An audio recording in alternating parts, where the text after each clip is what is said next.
I was sitting in class when the substitute teacher stuck her hand out and said, "Spit out your chewing gum." I laughed nervously, but put it in her hand anyway. Suddenly, she collapsed to the floor. Her whole body started shaking like she was having a seizure. Multiple people called 911 at once, all yelling over each other. "Get the nurse! Get help! Somebody do something!" I just sat there frozen, pinching myself to see if I was in a fever dream. The nurse burst in with an EpiPen. Her throat's closing up. She jabbed it into Mrs. Pierce's thigh.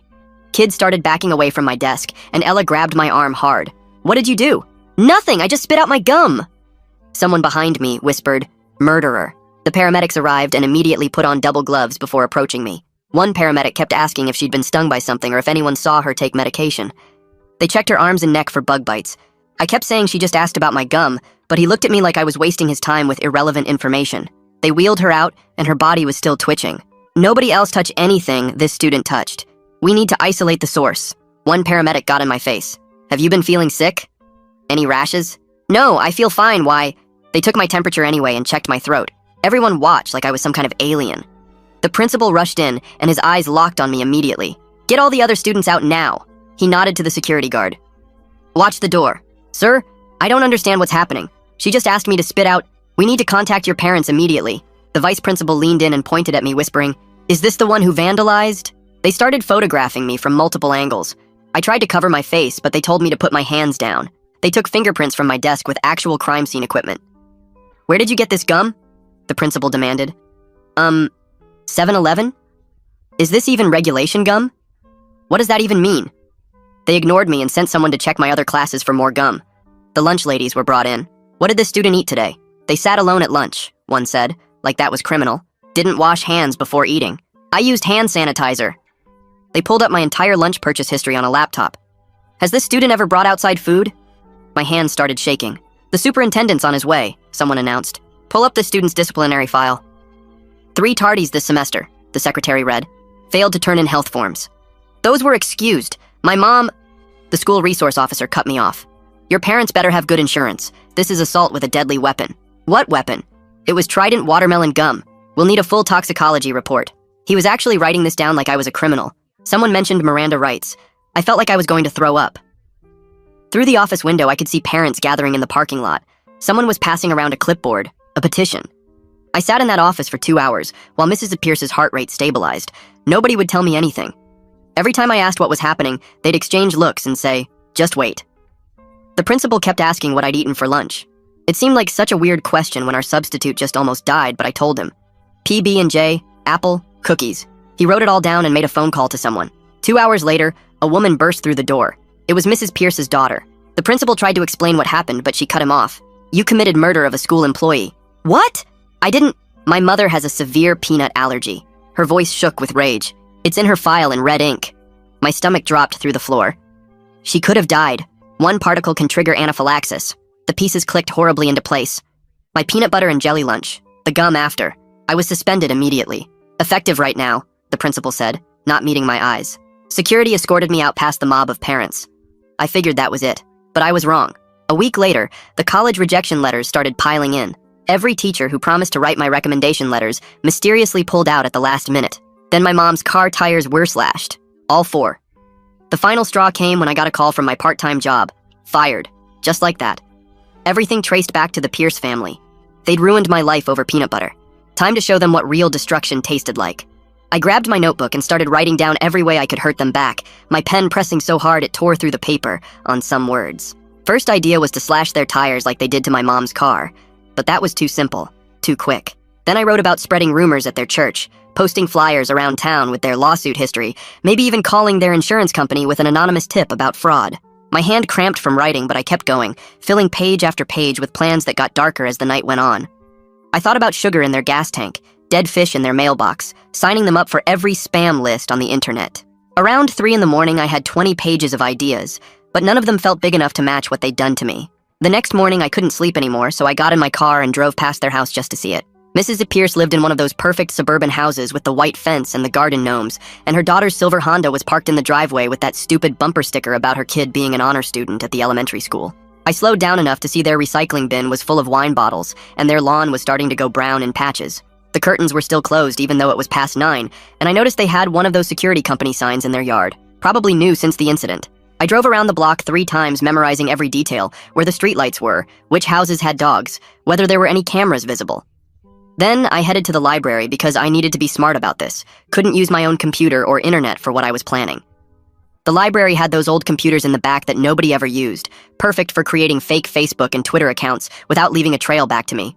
I made 5 different profiles using random photos from stock image sites, gave them basic backstories about living in town for years, started following local business pages and community groups to make them look real. Each account had a different personality, but they all had one thing in common. They were going to start asking questions about the Pierce family. My first posts were careful, nothing too obvious, just innocent questions in the town Facebook group about whether anyone else had noticed how the Pierce family always seemed to get their way with the school board. Within an hour, 3 people had commented with their own stories about Mrs. Pierce throwing fits at PTA meetings when the bake sale couldn't accommodate her allergies, demanding special treatment at every school event, making other parents feel bad for bringing normal snacks to class parties. One mom said Mrs. Pierce had threatened to sue when her kids' birthday cupcakes were brought to the school, even though her daughter wasn't even in that class. I screenshotted everything and kept digging, using the library's access to public records databases that most people didn't know existed. That's when I found the gold mine. 3 separate lawsuits filed by Mrs. Pierce against local businesses in the past 5 years, all claiming negligent allergen exposure, all settled out of court for undisclosed amounts. There was the ice cream shop that had to pay out when she claimed cross-contamination, the bakery that settled after she said they didn't properly label their items, and even a lawsuit against the movie theater for serving Peanut M and Ms. The pattern was so obvious once you looked for it, they'd find a business, claim exposure, threaten to go public, then settle quietly. My phone buzzed with a Facebook message to one of my fake accounts from someone named Lance Crawford, who said he was a journalist with the local paper and had seen my posts about the Pierce family. He wanted to know if I had any more information about these lawsuits, said he'd been hearing rumors for years, but nobody would go on record. I was careful with my response, told him I'd just noticed some patterns in public records, and thought it was interesting how often they seemed to end up in legal disputes. I sent him the case numbers for the lawsuits, but didn't give him anything that could trace back to me. Let him do his own digging and draw his own conclusions. 3 days later, I was at the grocery store buying milk when I heard 2 moms in the next aisle talking about whether peanut allergies were even real or just parents being dramatic for attention. One of them mentioned seeing something online about the Pierce family's lawsuit history, wondered out loud if maybe some people used allergies as a way to get at money from businesses. I pulled out my phone and posted from another fake account, a simple question asking if anyone else thought it was weird how many businesses in town had been sued for allergen exposure by the same family. The comments started flooding in within minutes, people sharing stories I hadn't even heard yet, connecting dots I hadn't seen. My mom walked into my room that night and saw me hunched over my laptop, asked what I was working on so intensely. The lie came out smooth and easy, told her I was researching community colleges since all my first choices had rejected me, looking at programs that might still accept late applications. She rubbed my shoulder and said she was proud of me for not giving up, that the Pierce family couldn't keep me down forever, and I felt sick about lying, but also weirdly proud of how good I'd gotten at it. My phone lit up with a text from Ella, saying she'd been thinking about what happened and something didn't feel right about the whole thing. She wanted to meet at the coffee shop tomorrow to talk, said she had some things she wanted to tell me about what she'd heard after I was suspended.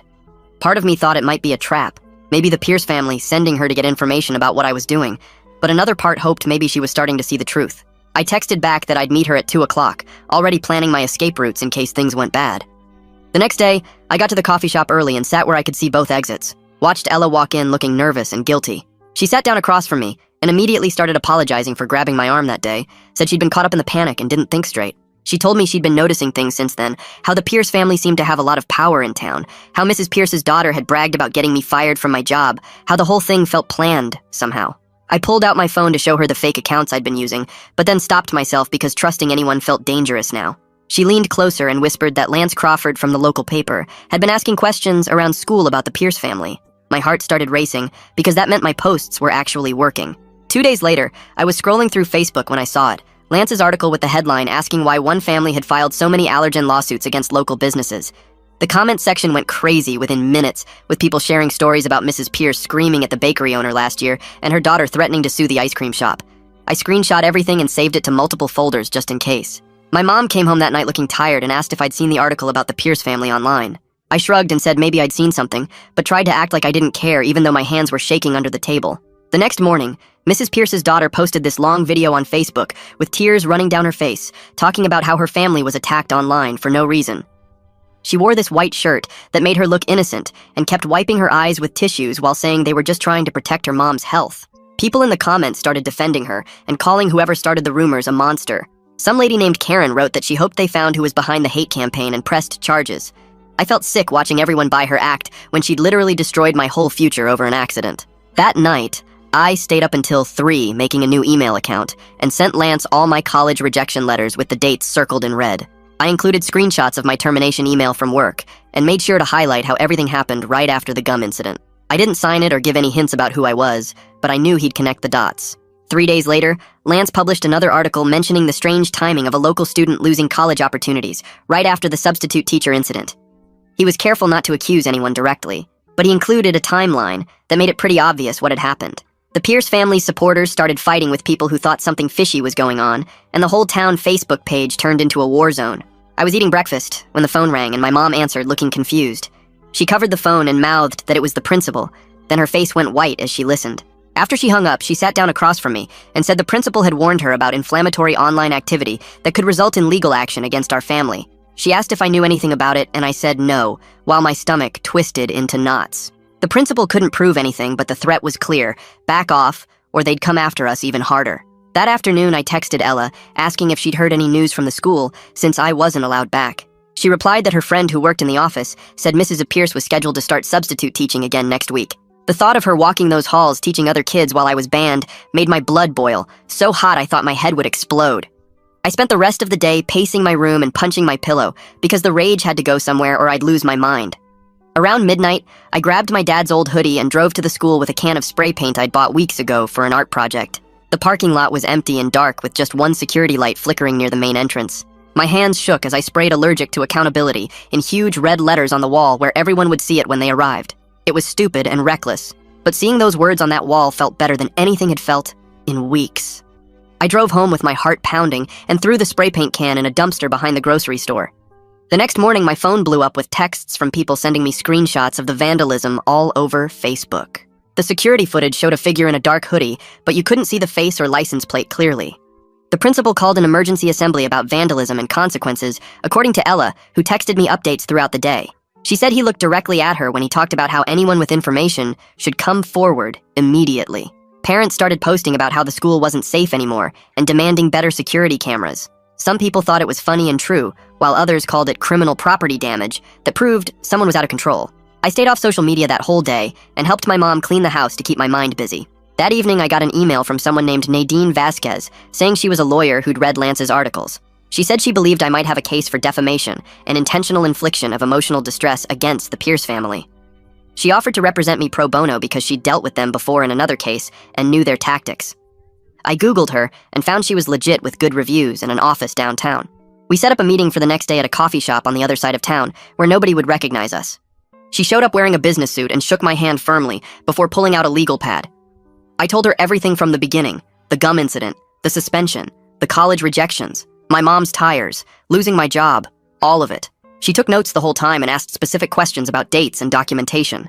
When I finished, she looked me straight in the eye and said we had a strong case, but warned that going legal meant everything would become public. She paused and added that any revenge activities I might have engaged in could complicate things if they came to light. I nodded and tried to keep my face neutral, even though my mind was racing about the spray paint. We agreed to move forward, and she said she'd start preparing the paperwork immediately. 2 days later, I was home alone when I heard a car pull into our driveway. I looked out the window and saw Mrs. Pierce's daughter getting out of her BMW and marching toward our front door. I grabbed my phone and started recording before she even knocked. She pounded on the door, yelling that she knew I was home and we needed to talk right now. I opened the door but stayed behind the screen while keeping my phone recording in my pocket. She pointed her finger at me and said I needed to stop the harassment campaign immediately, or things would get much worse for me and my family. Her face was red, and she kept stepping closer to the door like she might try to come inside. I asked her to leave, but she kept going, saying her mom almost died because of me, and I was lucky they hadn't pressed criminal charges yet. She said they had connections everywhere in town and could make sure I never got into any college or got another job. I kept my voice calm and asked her again to get off our property, while she ranted about how I was ruining their reputation with lies. Finally, she stormed back to her car, yelling that this wasn't over and I'd regret messing with her family. My hands were shaking as I uploaded the video to Facebook that same night. I didn't blur her face or edit anything out. The whole recording showed her pointing at me through the screen door and threatening my family. Within an hour, it had 50 shares and hundreds of comments. People were shocked that a grown woman would go after a teenager like that. Some parents recognized her from the school events and started sharing their own bad experiences with her. The video spread through local Facebook groups, and someone even posted it on the town's Reddit page. By morning, it had thousands of views, and the comments were brutal. People called her a bully and said she should be ashamed of herself for threatening a kid.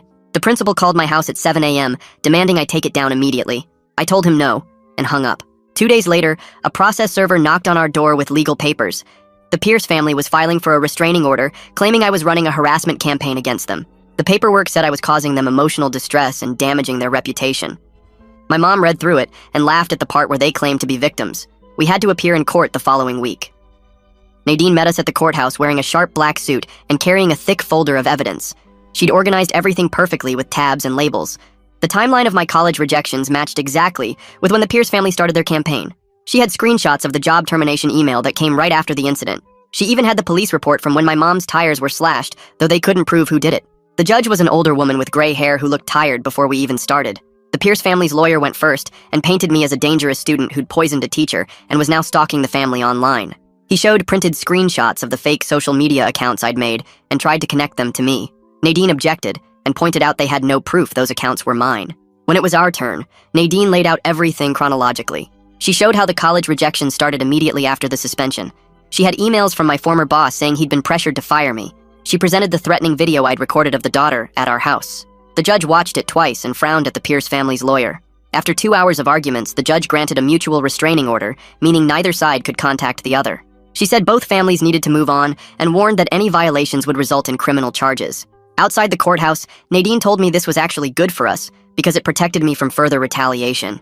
That afternoon, Lance called me with huge news. He'd been digging through school records using a Freedom of Information request and found something incredible. The substitute teacher database showed Mrs. Pierce's allergy information was updated 3 days after the incident. The original file from when she first registered as a substitute had no allergy warnings at all. The famous red ink warning wasn't there until after she'd already collapsed in my classroom. Lance had copies of both versions with timestamps proving the change. He was writing an article about it for tomorrow's paper. Nadine practically ran to her car when I told her. She spent the rest of the day preparing our lawsuit against the Pierce family and the school district. The complaint was 40 pages long and alleged negligence on the school's part for not having proper allergy protocols. It accused the Pierce family of defamation and intentional interference with my economic opportunities. She filed it electronically that evening and hand-delivered copies the next morning. The school board called an emergency meeting for that Thursday night. The auditorium was packed with angry parents on both sides. Some supported the Pierce family and said the school needed better safety measures. Others thought the whole thing was blown out of proportion and the school had overreacted. One dad stood up and said if peanut residue was really that dangerous, then the school should ban all peanut products immediately. Another parent pointed out that would punish hundreds of kids for one incident. The arguing got so loud the board president had to call for order 3 times. They voted to table the discussion until their lawyers could review our lawsuit. Meanwhile, things were shifting in town. The daughter's best friend posted on Instagram that she couldn't support someone who would destroy a teenager's future over an accident. She said she'd seen the daughter's vindictive side before, but this was too much. Other people started distancing themselves too. The daughter's book club disbanded when half the members stopped showing up. Her yoga instructor asked her to find a different studio. Even the grocery store clerk, who'd always been friendly, started avoiding eye contact. Then something amazing happened. I got a voicemail from the admissions office at State University saying they were reconsidering my application. They'd received new information about my suspension and wanted to schedule a phone interview. It wasn't a guarantee, but it was the first good news I'd had in weeks. My mom cried when I played the message for her. The next day, the Pierce family's lawyer called Nadine with a settlement offer. They would pay for my entire college education if I dropped the lawsuit and signed an NDA preventing me from ever discussing the incident publicly. Nadine said it was a decent offer financially, but warned that taking it meant they'd never admit wrongdoing. She said I should think about whether the money was worth letting them escape accountability. I spent hours going back and forth about what to do. That same week, my mom's boss called her into his office. He apologized for cutting her hours after the incident and admitted he'd been influenced by the gossip around town. He offered her extra shifts to make up for the lost income and gave her a small raise. He said he'd been wrong to take sides without knowing the full story. Mom accepted his apology, but I could tell she didn't fully trust him anymore. The whole town was choosing sides now, and relationships that had lasted years were falling apart over this mess. 3 days later, my phone rang at 6 in the morning with Nadine's number showing up. She told me to check the news immediately because something happened at the Pierce house overnight. I pulled up the local news site and there it was, a photo of their front porch with a plastic bag sitting by the door. The article said someone left peanuts with a note that said Karma has allergies too, and the family was treating it as a threat. The cops were already at my house by 7 asking where I was last night. I showed them my work schedule and the security footage from my job that proved I was there until midnight. They still acted like I was guilty and said the Pierce family wanted to press charges for harassment. Nadine showed up while they were still questioning me and told them to leave unless they had actual evidence. The whole thing made me look worse even though I had nothing to do with it. 2 weeks later, Ella got called in for her deposition about the original incident. Nadine let me sit in the room while she testified, and I couldn't believe what I was hearing. Ella admitted she grabbed my arm that day because everyone else was freaking out, and she got caught up in the panic. She said looking back, she realized I was just as confused as everyone else, and she felt bad for immediately blaming me. Her testimony was recorded, and Nadine said it would help our case since Ella was one of the first people to accuse me. The school board met again the following week, and finally did something useful. They announced new rules for substitute teachers that required them to submit verified medical documentation about any allergies before they could start working. The principal sent out an email saying this would prevent future incidents, and I wanted to scream that it was too late for me. It was a tiny victory, but at least they admitted their system was broken.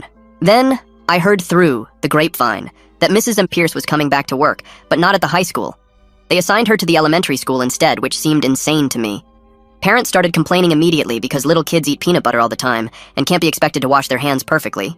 The PTA had an emergency meeting where people argued about whether someone that allergic should be around kindergartners at all.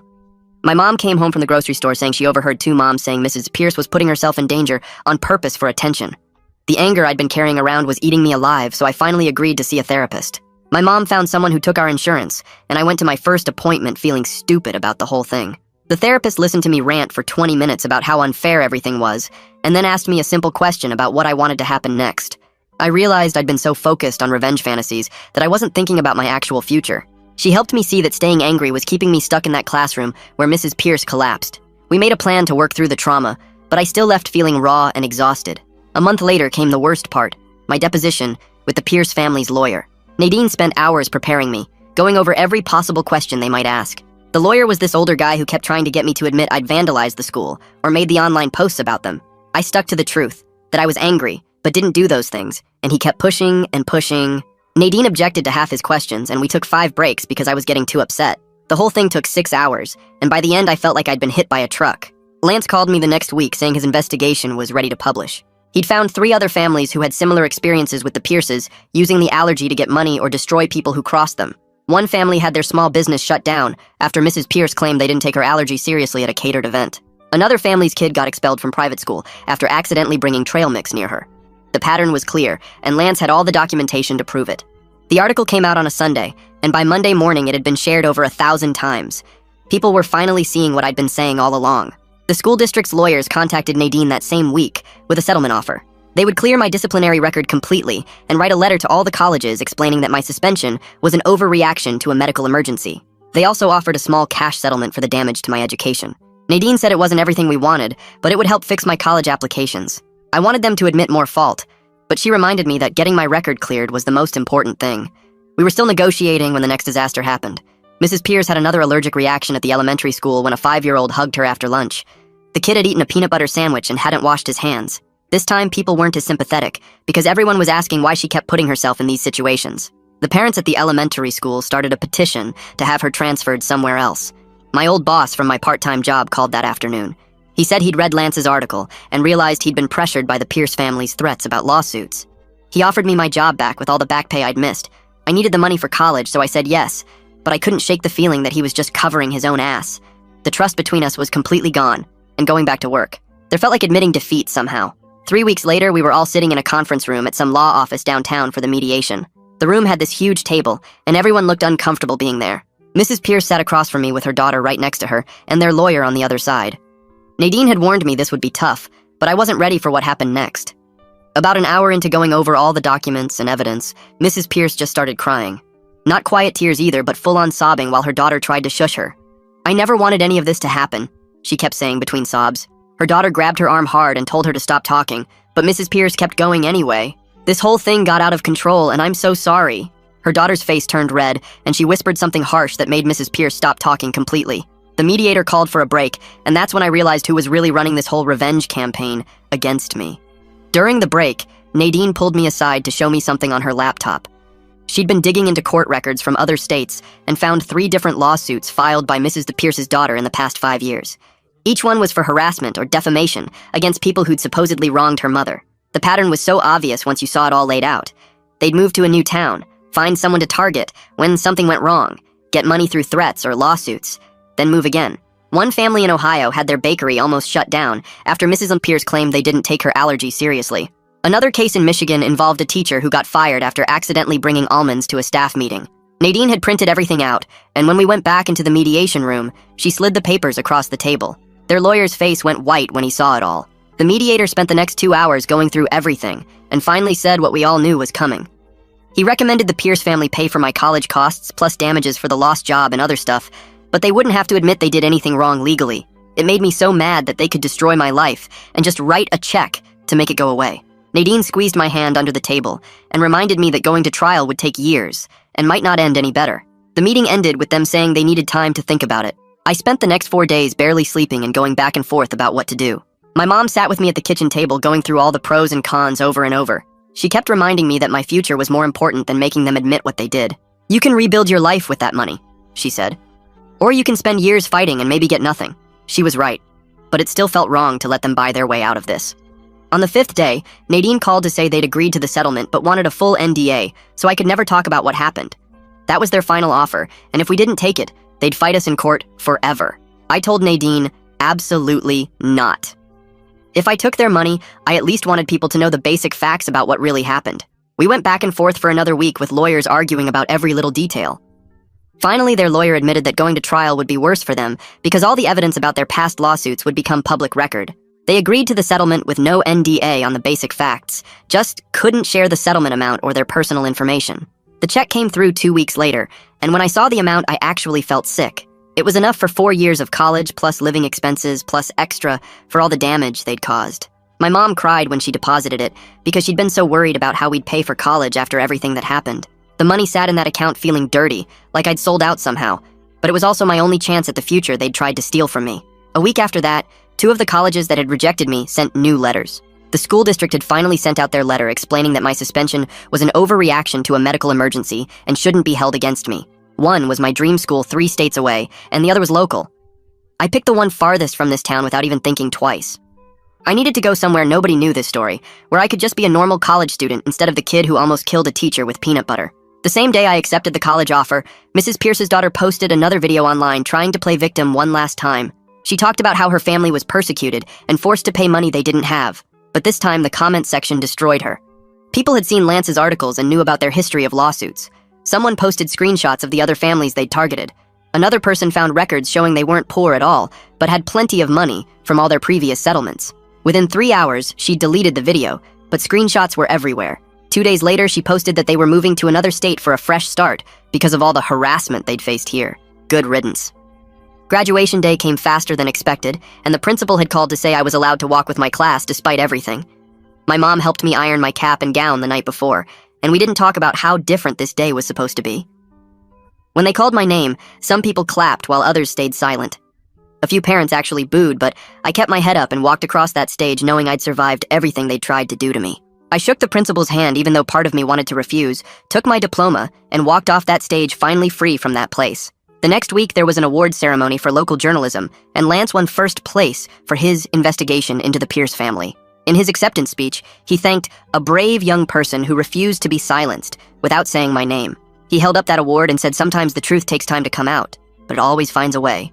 I watched the live stream from my room while packing for college and actually smiled for the first time in months. The next morning, my mom and I took the settlement check to the auto shop to finally fix her car the right way.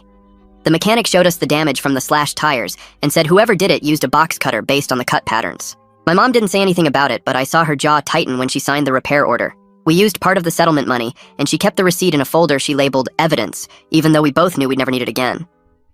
That same week, Ella started texting me and asked if I wanted to grab coffee after school. I met her at the Starbucks near campus, and she told me how watching me fight back against the Pierce family made her realize she'd been letting people walk all over her too.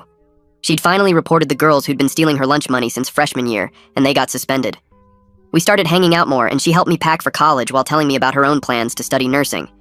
She said that day in class when Mrs. Pierce collapsed, taught her she wanted to help people in medical emergencies, instead of just standing there frozen. I drove past the Pierce house one afternoon and saw the for sale sign had been up. So long it was starting to fade. The realtor told my mom at the grocery store that nobody wanted to buy it after everything that happened. People in town called them the lawsuit family now, and nobody wanted that bad energy in their house. I spent 3 days writing my college essay about the whole mess and how it taught me that injustice can happen to anyone, but fighting back matters more than winning. The admissions counselor emailed me later, saying it was one of the strongest essays she'd read that year, and it showed real character growth. A letter came from Mrs. Pierce 2 weeks before graduation, and I could tell her lawyer wrote it because it used words like regrettable incident and unintended consequences. She said she was sorry for how things escalated, but never actually admitted they went too far. I kept the letter in my desk drawer as a reminder that some people will never really take responsibility. The school sent out an email about new mandatory allergy training for all staff and students starting next year. Kids started calling it the Pierce Protocol when teachers weren't around, but nobody said it to their faces. They made everyone watch a video about cross-contamination and how to use an EpiPen, and the principal announced zero tolerance for food bullying. My last week in town, I had to drive past their house to get to the bank and saw a moving truck in the driveway. Workers were loading boxes and furniture, while Mrs. Pierce stood on the lawn directing them. I didn't feel happy or sad or angry, just empty where all that rage used to live. 3 months later, I was at freshman orientation, listening to the residence life coordinator talk about roommate agreements. Nobody knew who I was or what happened, and I liked it that way. When people asked where I was from, I just said a small town and changed the subject. My roommate showed up on move-in day and immediately told me he had a severe tree nut allergy. I helped him check every food item I'd brought and threw out anything that might have been processed near nuts. We put up signs on our door and established a whole system for keeping him safe because I knew how serious allergies were, but also knew they shouldn't be used as weapons. He was grateful I took it seriously without him having to explain why it mattered. We became good friends, and he never knew about my history with allergy-related drama. Nadine texted me in October saying the Pierce family was investigated for insurance fraud in their new state. Someone had tipped off the authorities about their pattern of lawsuits and settlements. She swore it wasn't her, but said she wasn't surprised someone finally connected the dots. The investigator had called her for information about our case, and she'd provided all the documentation showing their history. I asked if I needed to do anything, and she said no, just focus on the school and let karma handle the rest. My mom visited for Parents' Weekend and mentioned the town was different now. People had learned something from what happened, even if they didn't want to talk about it directly. The school had better policies, and parents were more careful about not turning accidents into vendettas. She said the Pierce house finally sold to a young family who got it for way under asking price. The new owners didn't know the whole story, and my mom didn't tell them. That winter break, I ran into the principal at Target, and he stopped me near the electronics section. He said he was sorry for how he handled everything, and that he should have investigated more before suspending me. I told him it was done and I was doing fine at college, but I didn't forgive him. Some things change you, and some bridges stay burned, and that's okay. My college friends eventually found out pieces of the story when someone Googled my name and found Lance's articles. They couldn't believe something so small turned into something so destructive, but they also said they were impressed I fought back and won. One of them said if that happened to her, she would have just given up. But I told her you don't know what you'll do until someone tries to destroy your whole future over nothing. Parents' Weekend came up in October, and my mom drove 6 hours to visit me at college. We walked around campus, and she kept looking at other families, and then told me the town was different since everything happened. Nobody really talked about it directly, but people had learned something from watching how fast things got out of control. The school changed their policies, and parents were more careful about not turning every little thing into a huge fight. She said the Pierce house finally sold to a young couple who got it cheap because nobody else wanted it. I showed her around the dorms and introduced her to my roommate, who she liked right away. We went to the dining hall, and she noticed how I checked every food label carefully now, and how I always washed my hands twice before eating anything. That night after she left, I sat at my desk filling out the paperwork to declare my major. I wrote pre-law on the form and thought about Nadine and how she fought for me when nobody else would. I wanted to be like her and help other people who got caught up in someone else's mess. The advisor asked why pre-law, and I told her I'd seen how the legal system could destroy someone or save them, and I wanted to be on the saving side. She signed my forms and said I'd need to keep my grades up for law school, which I already knew. I threw myself into studying and joined the debate team and mock trial club. My phone buzzed one night the next year with a message from Ella. She said Mrs. Pierce's daughter got arrested for harassment in their new town in Arizona. Someone there was ready for their tricks and had recorded everything from day one. The woman had tried the same thing with another family, but this time, the police weren't buying it. Ella sent me the news article, and I read it 3 times before I believed it was real. The pattern had continued, but finally someone stopped them. I didn't feel happy exactly, but more like the universe had finally balanced itself out. Second semester, I joined the legal aid clinic on campus that helped students with disciplinary problems. My first case was a freshman who got suspended for something he didn't do, and I helped him gather evidence to appeal. We won his case and got his record cleared, and he thanked me with tears in his eyes. The clinic supervisor said I had a natural ability to see through administrative BS and find the real story. More students came to me for help, and I realized my horrible experience actually gave me skills other people needed. Winter break came, and I was at the grocery store buying stuff for dinner when I turned the corner and almost ran my cart into the principal. He froze when he saw me, and then started apologizing right there by the frozen vegetables. He said he was sorry for rushing to judgment and that he was just trying to protect the school from getting sued. His hands were shaking, and he kept saying he should have investigated more before suspending me. I listened to him talk for 5 minutes straight without interrupting. When he finally stopped, I told him I was accepted his apology, but I didn't forgive him. Some bridges are supposed to stay burned, and that was a lesson I learned the hard way. He nodded and walked away, and I never saw him again after that. Back at the school, my friends were hanging out in my room when someone Googled my name for fun and found Lance's articles. They read the whole story out loud and kept stopping to ask if it was really true. They couldn't believe something so small turned into something so huge and destructive. One girl said she would have just given up if that happened to her, but I told her you don't know what you'll do until someone tries to take everything from you. They said they were impressed I fought back and won instead of letting them destroy me. The story spread through our friend group, and people started coming to me for advice about their own problems with unfair treatment. 3 years passed, and I was sitting in my law school orientation, listening to the dean talk about justice and advocacy. The firm that sponsored my full scholarship specialized in defamation cases, and they'd recruited me specifically because of my background. My supervising attorney said the Pierce family had accidentally given me the perfect origin story for this kind of law. I was going to spend my career turning injustice into justice one case at a time and help people who got steamrolled by someone with more power. The girl sitting next to me asked why I chose defamation law, and I told her it chose me when I was 17, and someone tried to ruin my life over peanut butter. She laughed, thinking I was joking, but then saw my face and realized I was serious. That's when I knew I'd found my calling, and the Pierce family's attempt to destroy me had actually created exactly who I was supposed to become. Thanks for letting me question things right alongside you. It's been a ride just wondering together. Until next time, take care out there. Like the video, it helps more than you think.